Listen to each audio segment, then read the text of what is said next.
Halo para sahabat YouTube, dimanapun Anda berada. Kembali lagi bersama saya, Bung Berto. Kesempatan kali ini, saya akan membahas tentang suatu tema yang sangat menarik di kalangan masyarakat Flores, pada khususnya, dan Nusa Tenggara Timur pada umumnya. Bagi teman-teman yang belum like, comment, dan subscribe, silakan sekarang juga, karena subscribe itu gratis. Dan jangan lupa, bunyikan tombol notifikasinya, agar teman-teman terus berlangganan dengan video terupdate dari kami.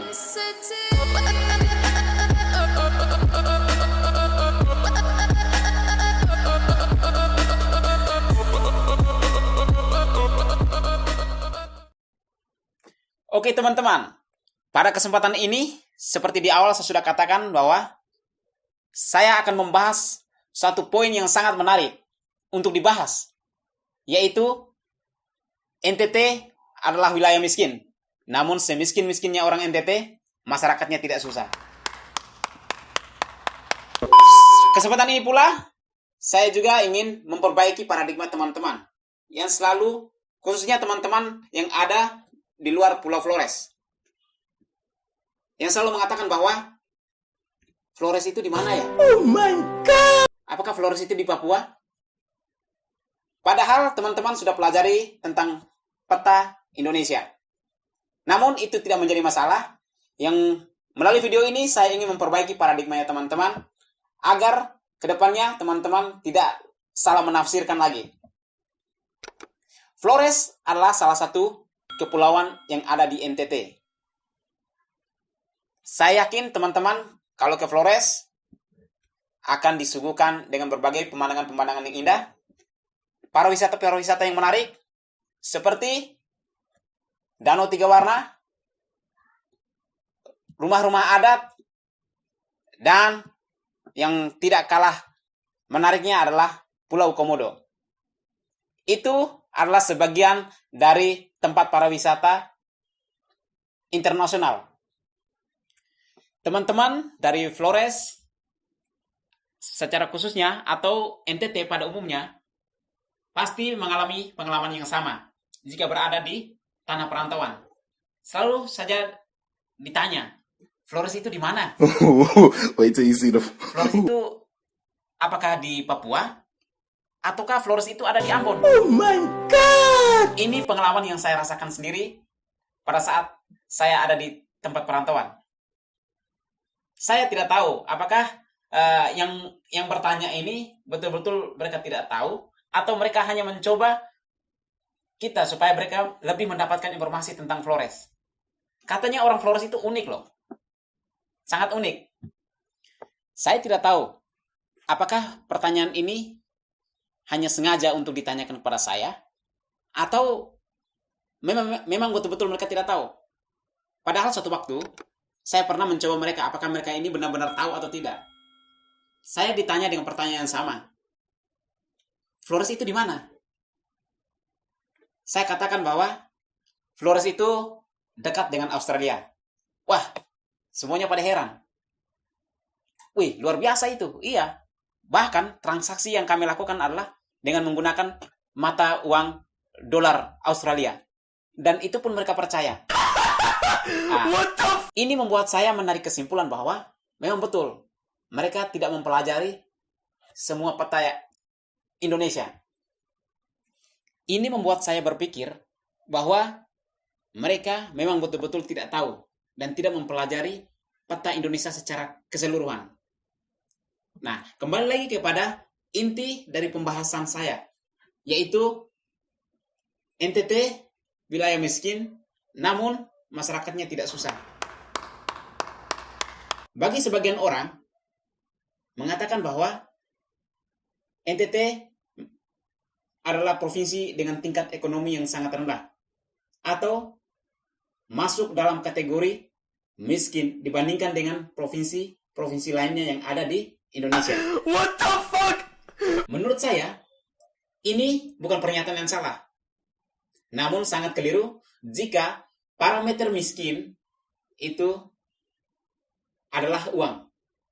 Memang, uang menjadi ukuran dalam segala kebutuhan manusia. Tetapi yang perlu dicatat penting adalah uang tidak akan mampu menjadi alat ukur derajat seseorang. NTT memang wilayah miskin dibandingkan dengan wilayah-wilayah lain. Namun, semiskin-miskinnya orang NTT, hidup kami tidak susah. Malam kami bisa tidur dengan nyenyak.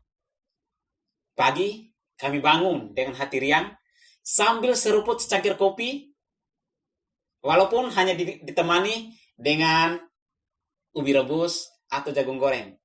Lalu kami pergi beraktivitas seperti biasa. Hidup susah tidak membuat kami untuk tidak berbagi dengan sesama kami yang membutuhkan, ya.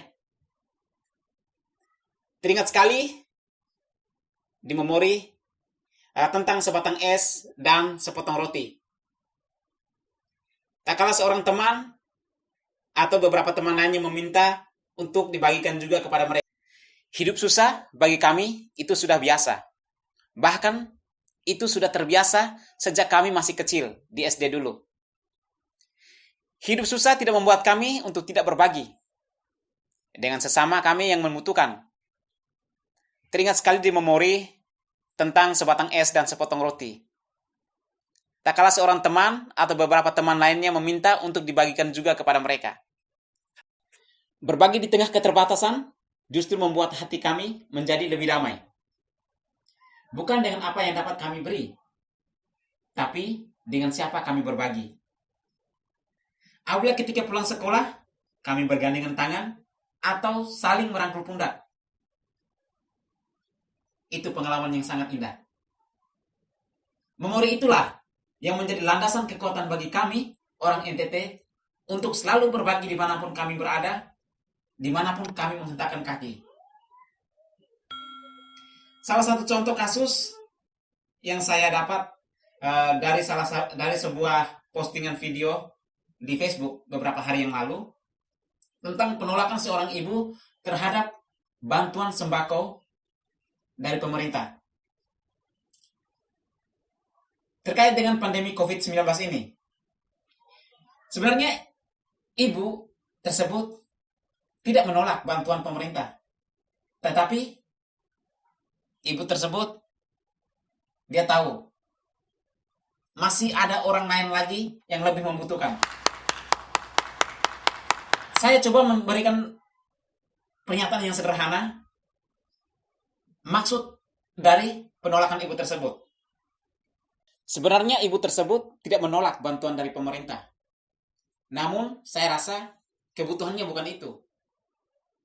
Sehingga dengan bahasa yang sangat sederhana, beliau mengungkapkan bahwa Tuhan memberikan saya 10 jari untuk berusaha atau bekerja.